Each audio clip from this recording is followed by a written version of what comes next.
કેવો થાય છે એટલે રંગ વિશે સમજ આપીશું અને આપણે બાળકો પાણી શેમાં ઉપયોગ થાય છે? પીએ, કપડાં ધોઈએ, વાસણ ધોઈએ, હાથ ધોઈએ, ખાવાનું બનાવીએ. સરસ. આપણે કેવું પાણી પીવું જોઈએ? હા, ચોખ્ખું પાણી પીવું જોઈએ. ચલો જીયાંશ, સૌથી વધારે પાણી કયા ગ્લાસમાં છે? પછી એનાથી થોડું વધારે અને સૌથી નાનું ઓછું કયા ગ્લાસમાં છે પાણી? એમાં સૌથી મોટો ગ્લાસ, ઊંચો ગ્લાસ કયો છે અને સૌથી નાનો ગ્લાસ? સરસ. ચલો જીયાંશ, હવે તો આમાં આપણે રંગીન પાણી બનાવવું છે ને, તો કોઈ બી કલર તો એક એક ગ્લાસમાં નાખી દે. જુઓ બાળકો, પાણી રંગીન થાય છે.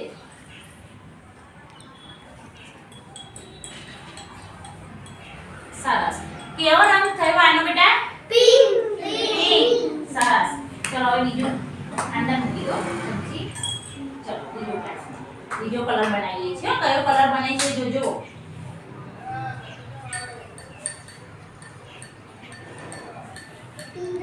પીળો. કયો કહેવાય? પીળો.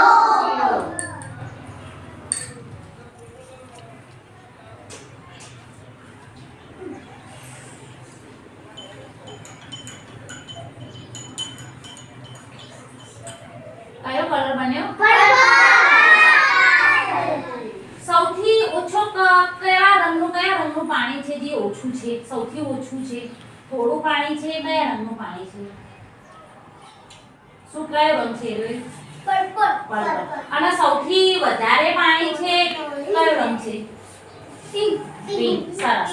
જો હવે ચમચી બાજુમાં મૂકી દો અહીંયા અને પાણી ઢળે નહીં ને એવી રીતે આ ગ્લાસમાં, આ પાણી આ ગ્લાસમાં, આ પીળું પાણી આ ગ્લાસમાં અને પર્પલ પાણી આ ગ્લાસમાં નાખો.